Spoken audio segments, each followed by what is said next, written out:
পুজো প্রায় কাছাকাছি চলে এসছে, কিন্তু মনের কোথাও থেকে একটা শান্তি পাচ্ছে না। তার একটা বড় কারণ এই আরজিকর ঘটনাকে কেন্দ্র করে, যে দিদিকে নৃশংসভাবে হত্যা করে মারা হয়েছে এবং তার সমকর্মীরা, জুনিয়র ডাক্তাররা, তাদের যে আন্দোলনকে ঘিরে তাদের যে অবস্থান বিক্ষোভ, যে একটা নতুন মোড় নিয়ে বিপরীতমুখী হয়ে গেছে, সেটা সাধারণ মানুষের সঙ্গে কোথাও একটা মিল খায়নি। সেই জন্য আজকের এই দুর্নীতিগ্রস্ত একটা সরকারের পতন ঘটাতে পারিনি আমরা।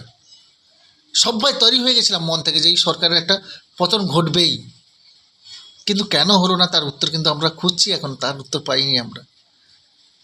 কিন্তু মানুষ মনে রেখেছে এইসব উত্তর কিন্তু দেবে, আর তার জন্য মন কিছুটা হয়তো বিচলিত হয়েছে, বিচলিত, এখনও অশান্তি, মনের মধ্যে শান্তি নেই কোথাও।